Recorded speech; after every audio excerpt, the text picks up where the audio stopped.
پچھلے کچھ دنوں سے میرا سر درد سے پھٹ رہا تھا اور کوئی گولی اثر نہیں کر رہی تھی۔ میری رات کی نیند نہ ہونے کے برابر تھی۔ میں ساری رات جاگتی اور گھر میں یہاں سے وہاں گھومتی رہتی یا پھر اپنے بستر پر بیٹھی رہتی۔ یہ بے چینی اور تڑپ مجھے دیوانہ کر گئی تھی، اسی لیے میرے سر میں درد ہونے لگتا۔ میرا دیور ندیم، جو عمر میں مجھ سے چھوٹا تھا، وہ میرا بہت خیال رکھتا تھا اور ہم دونوں کے درمیان کافی بھابھی کے رشتے میں بے پردگی کا فتنہ کاٹ دیا۔ اس نے مجھے رات میں جاگتے ہوئے دیکھا تھا۔ ایک دن میری تکلیف دیکھ کر کہنے لگا کہ بھابھی، میں آپ کے سر میں تیل لگا کر اچھے سے مساج کر دیتا ہوں، آپ کا درد فوراً ٹھیک ہو جائے گا۔ میں آپ کو اتنا سکون دوں گا کہ آپ کو فوراً ہی نیند آ جائے گی۔ اس کی بات سن کر میں حیران پڑ گئی۔ مجھے لگا یہ وہ ایسے ہی کہہ رہا ہے۔ میں نے کہا اچھا ٹھیک ہے، لگا دو۔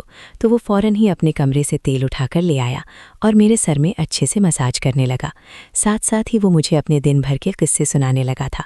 اس کی انگلیاں تیزی سے میرے سر میں حرکت کر رہی تھیں اور مجھے بہت سکون محسوس ہو رہا تھا۔ اس نے میرے کندھوں کو بھی اچھی طرح دبایا۔ وہ بہت نرمی سے میرے کندھوں کو دبا رہا تھا۔ میں روزانہ رات کو چائے پینے کی عادی تھی۔ ندیم میرے لیے چائے بنا کر لایا۔ مجھے ایسی نیند آئی کہ میں صبح اٹھی۔ واقعی ندیم کے مساج میں تو ایک جادو سا تھا۔ مجھے بہت زیادہ سکون محسوس ہو رہا تھا۔ کافی دنوں بعد مجھے اتنی گہری نیند آئی تھی۔ جب میں نے اپنے جسم پر تیل لگا ہوا دیکھا، شاید میں نے نیند میں اپنے سر پر ہاتھ لگانے کے بعد جسم پر بھی لگا لیا تھا۔ میں معمول کے مطابق اپنے کاموں میں مصروف ہو گئی۔ نیند پوری ہونے کی وجہ سے میرے سر کا درد پوری طرح ختم ہو گیا تھا۔ میرے شادی کو 1 سال کا عرصہ ہو چکا تھا اور یہ 1 سال میں نے بہت اچھے سے گزارا تھا۔ جب میں اس گھر میں دلہن بن کر آئی تھی تو میرا دیور ندیم ایک 16 سال کا لڑکا تھا۔ ندیم کے اندر بہت زیادہ بچپن تھا اور وہ مجھے بالکل اپنے چھوٹے بھائی جیسا لگا تھا۔ میرے شوہر نے مجھے کہا کہ ان کے والد کا بہت جلد انتقال ہو گیا تھا۔ ان کی اماں بھی ندیم پر اور گھر پر بہت کم توجہ دیا کرتی تھیں اور ناصر تو یہاں رہتا ہی نہیں تھا۔ اسی لیے ناصر نے مجھے کہا کہ میں اب سے ندیم کا پوری طرح خیال رکھوں۔ میں نے ناصر سے وعدہ کر لیا تھا کہ میں ندیم کو بالکل اپنے بچے کی طرح رکھوں گی اور میں نے اپنا وعدہ پوری طرح نبھانے کی کوشش بھی کی۔ میرا شوہر ناصر دوسرے شہر میں نوکری کرتا تھا اور وہ مہینے میں کچھ دنوں کے لیے گھر واپس آتا تھا۔ بقیہ سارا وقت میں اپنے چھوٹے دیور کے ساتھ گزارتی تھی۔ وہ ایک 17 سال کا لڑکا تھا جو جوان ہو رہا تھا۔ وہ مجھ سے عمر میں صرف 4 سال ہی چھوٹا تھا اور اس لیے ہم دونوں کے درمیان بہت اچھی دوستی ہو گئی تھی۔ میں اس کی ہر چھوٹی سے چھوٹی بات کا بھی خیال رکھتی تھی۔ وہ کالج سے آتے ہی بھابھی کرتا میرے پیچھے گھومنے لگتا۔ ناصر کے یہاں نہ ہونے کی وجہ سے ندیم کالج سے آنے کے بعد میرے کام کر دیتا اور اس کے بعد میرا ہی سارا وقت گزرتا ندیم کے ساتھ۔ رہتے رہتے میں نے ایک بات شدت سے محسوس کی تھی کہ وہ ناصر کو پسند نہیں کرتا تھا، بلکہ اس کا ذکر ہونے پر وہ خاموش ہو جاتا یا پھر بات کا رخ ہی بدل دیتا۔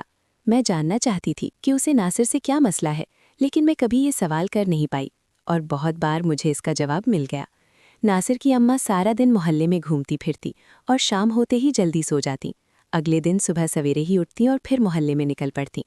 اس لیے مجھے کبھی بھی ان کی طرف سے کوئی مسئلہ پیش نہیں آیا تھا۔ زندگی بہت اچھے سے گزر رہی تھی، لیکن ناصر کے بغیر مجھے رات بھر نیند نہیں آتی تھی اور میں ساری رات بے چینی سے گزار دیتی۔ کبھی کبھی ندیم کو پتہ چل گیا کہ میرے سر میں مستقل درد ہے، اسی لیے وہ پہلے تو میرے لیے دوا لاتا، لیکن ایک دن ندیم کہنے لگا کہ آپ کب تک سر درد کی دوا کھاتی رہیں گی؟ اس سے اچھا تو یہ ہے کہ میں آپ کا مساج کر دیتا ہوں، آپ کو بہت سکون ملے گا۔ میں نے ندیم سے کہا کہ مساج کرنے سے بہتر ہے کہ کچھ دنوں کے لیے مجھے اپنے بھائی کے پاس بھجوا دو، میں خود ہی ٹھیک ہو جاؤں گی۔ میری بات سن کر ندیم کہنے لگا کہ اگر آپ چلی جائیں گی تو میرا کیا ہوگا، میں تو اب آپ کے بغیر نہیں رہ سکتا۔ اس کی بات سن کر میں زور زور سے ہنسنے لگی۔ وہ مجھ سے اسی طرح کی باتیں کیا کرتا تھا۔ ندیم کو واقعی میری بہت زیادہ عادت ہو چکی تھی۔ ہم دونوں اکثر یوں گھومنے کے لیے باہر چلے جاتے۔ وہ رات کو میری پسند کی آئس کریم لے آتا اور ہم دونوں مل کر ساتھ کھاتے، کبھی اکٹھے فلم دیکھتے۔ میں نے اس کی پڑھائی میں بھی بہت زیادہ مدد کیا کرتی تھی۔ ندیم مجھے اپنا ہر مسئلہ بتا دیتا۔ میں جب بھی اس کے ساتھ خریداری کے لیے جاتی تو وہ مجھے بہت ہی جدید اور فیشنیبل کپڑے لینے پر مجبور کرتا۔ گھر میں تو وہ مجھے دوپٹہ بھی نہیں لینے دیتا تھا۔ میں جب بھی دوپٹہ لے کر کمر کرتی تو وہ میرا دوپٹہ کھینچ کر ایک طرف پھینک دیتا کہ آپ اتنی گرمی میں یہ پہن کر کیسے کام کر لیتی ہیں۔ وہ ہر بات میں میری بہت زیادہ فکر کیا کرتا تھا۔ ندیم کو ہلکے رنگوں کے کپڑے بہت پسند تھے اور اس لیے میں جب اس کے ساتھ بازار جاتی تو وہ مجھے ہلکے رنگوں کے کپڑے دلاتا اور ان کی سلائی بھی بہت ہی فیشنیبل کرواتا۔ اسے میرے کپڑوں میں بہت زیادہ دلچسپی تھی۔ میں اکثر اس سے کہتی کہ اس کی بیوی بہت ہی خوش نصیب ہوگی تو وہ اپنی پسند سے کپڑے ڈیزائن کروا کر دے گا۔ وہ میری بات سن کر کہتا کہ فی الحال تو آپ بہت خوش نصیب ہیں کہ میں آپ کے لیے اتنی محنت کرتا ہوں۔ اور واقعی میں بہت خوش نصیب تھی، کیونکہ مجھے ندیم کبھی بھی کسی کام کے لیے منع نہیں کرتا تھا۔ وہ میرے تمام جوڑوں کے ڈیزائن بنواتا۔ بڑی بڑی چوپن والی جینز اکثر میری کمر تک جھانکنے لگتی اور قمیض اتنی کس ہوتی کہ کبھی کبھی مجھے سانس لینا بھی دشوار محسوس ہوتا، لیکن ندیم کو ایسے کپڑے بہت پسند تھے۔ میں اسے اپنے بچے کی طرح رکھتی تھی، اس لیے کبھی بھی اس کی پسند کا جوڑا پہننے کے لیے منع نہیں کیا۔ ہلکی گلابی رنگ کا جوڑا پہنے ایک دن میں باورچی خانے میں کام کر رہی تھی۔ گھر میں بہت ہی گرمی تھی اور میرا پورا جسم پسینے سے تر ہو رہا تھا۔ میں لپارے سے سب کچھ آنکھوں میں لگا رہی تھی اور میں دوپٹے کے بغیر جلدی جلدی کھانا پکانے میں مصروف تھی کہ جب اچانک ہی ندیم پیچھے سے چلا آیا۔ مجھے دیکھ کر کہنے لگا کہ آج تو آپ بہت ہاٹ لگ رہی ہیں۔ اس کے اس وضاحت سے میری نیندیاں ہو گئیں اور جلدی سے اپنا دوپٹہ ڈھونڈنے لگی تو ندیم کہنے لگا کہ بھابھی میں تو مذاق کر رہا تھا، آپ آرام سے اپنا کام کریں، اور وہ کھانا کھانے سے نکل کر چلا گیا۔ ناصر جب مجھ سے ملنے واپس آتے تو ندیم ان سے بہت ہی کم بات کرتا اور سارا وقت پڑھائی میں مگن رہتا۔ ناصر بہت خوش تھے کہ ندیم بہت محنت سے پڑھائی کر رہا ہے، اور میں بھی ان دونوں ناصر کے ساتھ اتنی مگن ہوتی کہ مجھے ندیم کا بدلا ہوا رویہ بھی محسوس نہیں ہوتا۔ ناصر صرف کچھ دن ہی میرے ساتھ گزار کر واپس چلے جاتے اور ندیم پھر میرے ساتھ پہلے کی طرح ہی پیش آتا۔ وہ میرے معاملے میں بہت ضدی سا ہو گیا تھا۔ وہ چاہتا تھا کہ جو کچھ بھی کہے میں فوراً اس کی بات مان لوں۔ اس کے دوست کے بھائی کی شادی تھی اور وہ میرے پیچھے پڑ گیا تھا کہ میں بھی اس کے ساتھ چلوں۔ پہلے تو میں نے منع کر دیا، لیکن جب اس کا اترا ہوا چہرہ دیکھا تو مجبوراً اس کے ساتھ شادی میں چلی گئی۔ لیکن میں سوچ رہی تھی کہ اس کے دوست کے بھائی کی شادی میں جا کر کیا کروں گی، لیکن وہاں جا کر تو مجھے بڑی حیرانی کا سامنا ہوا۔ ندیم کے سب دوست مجھے بہت اچھی طرح سے جانتے تھے اور اس طرح مل رہے تھے جیسے ہم پہلے بھی بہت دفعہ مل چکے ہیں۔ اس کا ایک دوست کہہ رہا تھا کہ ندیم ہر وقت آپ کا ہی ذکر کرتا ہے اور وہ آپ کی بہت تعریف کرتا ہے۔ وہ سب مجھے ملنے کی خواہش مند تھے اور مجھے مل کر بہت خوش ہو رہے تھے۔ واپسی پر میں نے ندیم سے پوچھا کہ تم اپنے دوستوں سے میرے بارے میں ایسی کون سی باتیں کرتے ہو کہ سب مجھے اتنی اچھی طرح پہچانتے ہیں؟ ندیم کہنے لگا کہ آپ تو میری سب کچھ ہیں، میں ہر وقت آپ کی ہی بات کرتا ہوں۔ اس وقت میں نے ندیم کی بات کا مطلب سمجھ نہیں پایا تھا، لیکن جس دن مجھے اس کی بات کا مطلب سمجھ آیا میرے قدموں تلے سے زمین نکل گئی تھی۔ ندیم روز رات کو ہی میرا مساج کرنے لگا تھا اور میں سکون کی نیند سونے لگی تھی، لیکن جب اگلے دن مجھے اپنے جسم پر چک چک تیل کے نشان ملتے ہیں تو میں حیران رہ جاتی، اور اسی لیے ایک روز میں نے اپنے کمرے میں کیمرہ لگایا اور ندیم سے مساج کروانے لگی۔ مساج کروانے کی تھوڑی ہی دیر بعد مجھے ہمیشہ کی طرح نیند آ گئی اور صبح ہوئی تو میں نے کیمرے کی ریکارڈنگ دیکھی۔ میرا سانس رک گیا۔ میں سوچ بھی نہیں سکتی تھی یہ ندیم میرے ساتھ ایسا بھی کچھ کر سکتا تھا۔ میں تو ندیم پر بہت زیادہ بھروسہ کرتی تھی اور اسے اپنا چھوٹا بھائی سمجھتی تھی، لیکن اس نے تو دیور بھابھی کے رشتے کا لحاظ بھی نہ رکھا۔ ویڈیو میں ندیم میرا اچھی طرح سے مساج کر رہا تھا اور پھر وہ میرے لیے چائے بنا کر لایا، اور چائے پینے کے بعد ندیم کمرے سے نکل گیا اور میں سونے کے لیے لیٹ گئی۔ تھوڑی ہی دیر بعد مجھے اتنی گہری نیند آئی کہ ندیم کمرے کا دروازہ کھول کر دوبارہ اندر آیا اور میں دروازہ کھلنے کی آواز پر بھی نہ اٹھی۔ اس نے اندر آنے کے بعد کمرے کا دروازہ لاک کیا اور میرے قریب آیا۔ اس کے بعد جو کچھ میں نے دیکھا مجھے اپنی آنکھوں پر یقین نہیں آیا۔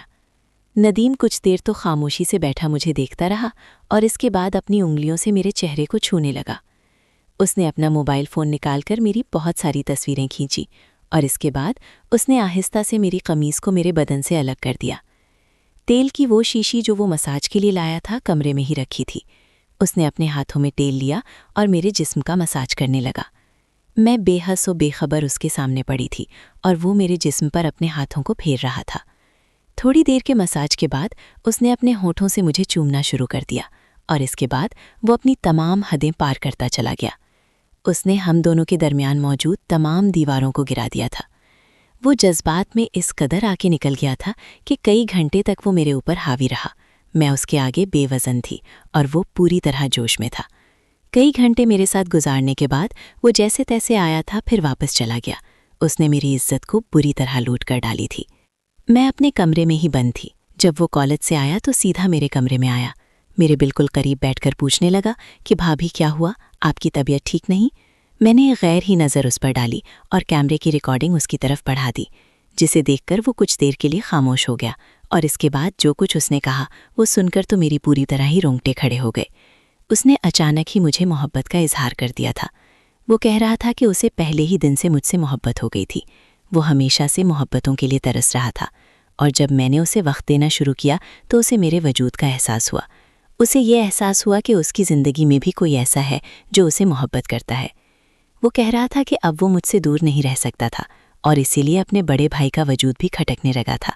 وہ خود کو کمرے میں بند کر لیتا کیونکہ وہ ہم دونوں کو ساتھ نہیں دیکھنا چاہتا تھا۔ وہ ناصر سے پہلے سے ہی نفرت کرتا تھا، کیونکہ ناصر کے ابو ناصر سے بہت محبت کرتے تھے، اور انتقال سے پہلے انہوں نے یہ گھر بھی ناصر کے نام کر دیا تھا۔ میرا اور ناصر کا ساتھ اسے بہت چبھتا تھا، اور وہ جب بھی میرے ساتھ خریداری پر جاتا تو جان بوجھ کر مجھے ایسے کپڑے لینے پر مجبور کرتا جن سے وہ میرے وجود کو دیکھ سکے۔ اسے ہلکے رنگ پسند نہیں تھے، بلکہ ہاٹ رنگوں سے میرے اچھے لگتے ہوئے وجود پسند تھے۔ وہ کہہ رہا تھا کہ میری خوبصورتی سے گھائل ہو چکا تھا، وہ بس مجھے پانا چاہتا تھا۔ اس کے لیے اپنے جذبات کو قابو میں رکھنا بہت مشکل ہو گیا تھا۔ وہ چاہتا تھا کہ میں کچھ دیر سکون سے سو جاؤں، اور وہ میری چائے میں نیند کی دوا بھی ملا کر لاتا، اور جب اسے یقین ہو جاتا کہ میں گہری نیند میں ہوں تو وہ فوراً ہی میرے کمرے میں چلا آتا اور اپنے پیار سے میرے وجود کو سراپور کر لیتا۔ اس نے اپنے دوستوں کو بھی یہ بات بتا دی تھی کہ وہ مجھ سے محبت کرنے لگا ہے، اور اس کے دوستوں نے ہی اسے یہ طریقہ بتایا تھا۔ ندیم اور اس کے دوست زمانے کی دہلیز پر تھے، اس لیے وہ صحیح اور غلط کا فرق بے خبر ہو کر میری عزت کو پامال کر بیٹھے تھے۔ ندیم کی بات سن کر میری آنکھوں سے آنسو بہہ رہے تھے۔ اس نے یہ سب کیا کر ڈالا تھا؟ میں اس کے بھائی کی بیوی تھی، اور وہ میرے بستر تک آ گیا تھا۔ میں شرم سے پانی پانی ہو گئی تھی۔ میں نے نفرت سے ایک نظر ندیم پر ڈالی تو وہ میرے قدموں میں بیٹھ گیا اور کہنے لگا کہ وہ بس مجھے محبت چاہتا ہے اور میری نفرت اسے مار ڈالے گی۔ آپ کی ذات کے ساتھ ساتھ وہ تو اپنی ماں کی محبت سے بھی محروم تھا۔ وہ کہہ رہا تھا کہ اماں نے کبھی اسے شانت نہیں کیا، وہ پوری طرح تنہائی کا شکار تھا۔ جب میں اس گھر میں آئی تو اس کی تنہائی مٹ گئی، اس نے اپنے آپ کو پوری طرح میرے ساتھ مصروف کر لیا۔ میں نے ندیم کو ٹھوکر دے کر اپنے پاؤں کے پاس سے ہٹایا۔ میں اس کی شکل بھی نہیں دیکھنا چاہتی تھی۔ اس نے جو کچھ میرے ساتھ کیا تھا میں وہ معاف نہیں کر سکتی تھی۔ میں جانتی تھی کہ اس میں ساری غلطی ندیم کی نہیں تھی، وہ واقعی رشتوں کو ترس رہا تھا، اور مجھے پا کر وہ اپنا ہاتھ بنا بیٹھا تھا۔ اس میں غلطی میری بھی برابر کی تھی۔ میں نے کبھی اسے صحیح اور غلط نہیں بتایا۔ اس نے جب بھی میرے لیے بےہودہ لفظ استعمال کیے تو میں انہیں اس کی پسند سمجھ کر قبول کرتی گئی۔ میں بغیر دوپٹے کے ہی اس کے سامنے سارے گھر میں گھومتی رہی۔ میں اسے اپنا چھوٹا بھائی ضرور سمجھتی تھی، لیکن وہ میرا چھوٹا بھائی نہیں تھا۔ میرے اور اس کے بیچ دیور بھابھی کا رشتہ تھا، اور میں نے اسی بات کا خیال نہیں کیا تھا۔ آج کل کے دور میں 13-14 سال کا بچہ بھی آس پاس سے پوری طرح بااختیار ہوتا ہے۔ میں نے کیسے سوچ لیا کہ میرا 17 سالہ دیور ایک چھوٹا سا بچہ ہے؟ میں نے ندیم سے کہا کہ بہتر یہ ہے کہ وہ مجھ سے دوری اختیار کرے اور مجھے اپنی شکل تک نہ دیکھے۔ میرے لیے اب اس کے ساتھ ایک چھت کے نیچے رہنا مشکل ہو گیا تھا۔ ندیم نے میری منت سماجت کی تھی کہ میں یہ بات اس کے بھائی کو نہ بتاؤں۔ مجھ میں تو خود اتنا حوصلہ نہیں تھا کہ میں ناصر کو خود اتنی بڑی سچائی بتا سکتی۔ ندیم بہت شرمندہ تھا اور وہ اپنے کمرے میں چلا گیا تھا، لیکن میں خود بھی اپنی نظروں میں گر گئی تھی۔ میں نے فوراً ناصر کو فون ملا کر ان سے کہا کہ اب میں ان کے بغیر نہیں رہ سکتی، یا تو وہ خود واپس آئیں یا مجھے اپنے پاس بلا لیں۔ میری آواز سن کر ناصر پریشان رہ گئے کہ مجھے اچانک کیا ہوا ہے، لیکن میں جب بار بار اصرار کرنے لگی تو وہ کہنے لگے کہ وہ چلتے ہیں، مجھے اپنے پاس بلا لیں گے۔ وہ مجھے کچھ وقت مانگ رہے تھے تاکہ ہاؤس کا کوئی انتظام کر سکیں اور اپنی اماں سے بھی اس بارے میں بات کر سکیں۔ میں نے ناصر سے کہا کہ وہ 15 دن کے اندر مجھے اپنے پاس بلا لیں، نہیں تو میں ہمیشہ کے لیے اپنے گھر لوٹ جاؤں گے۔ ناصر نے وعدہ کر لیا تھا کہ وہ 15 دن میں آ کر مجھے اپنے ساتھ لے جائیں گے۔ میں نے یہ 15 دن خود کو کمرے میں بند کر کے گزارے۔ میں نے ندیم کی شکل نہیں دیکھنا چاہتی تھی، اور جو کچھ ہو چکا تھا میں اسے پوری طرح بھول جانا چاہتی تھی۔ میری ساس کو اب بھی اپنے گھر کا ہوش نہیں تھا، انہیں اپنے گھر سے زیادہ سارے محلے کی فکر تھی۔ اگر وہ دوسروں کی کھوج میں رہنے کی بجائے اپنی اولاد کا خیال رکھتی تو شاید ندیم بے رہ روی کا شکار نہ ہوتا۔ ندیم تنہائی کا شکار ہو کر اپنے راستے سے بھٹک گیا تھا، اور رشتے کی ایک حد ہوتی ہے، اور میں نے اپنے اور ندیم کے رشتے کی اس حد کو بھلا دیا تھا۔ اب مجھے احساس تھا کہ میں اس گھر میں ایک غیر مرد کے ساتھ موجود ہوں، اور مجھے اپنے آپ کو اس سے تہم کر کے رکھنا ہے۔ کبھی کبھی ہم بہت سی چیزوں کو بہت چھوٹا سمجھ لیتے ہیں، لیکن وہ اتنی چھوٹی نہیں ہوتی جتنی کہ ہمیں نظر آتی ہیں۔ مجھے اپنے دوپٹے کی قیمت کا احساس آج ہوا تھا جب میں لوٹ چکی تھی۔ نہیں، اگر آپ کو ہماری ویڈیو پسند آئی ہے تو لائک ضرور کیجیے، اور ایسے ہی مزید ویڈیوز دیکھنے کے لیے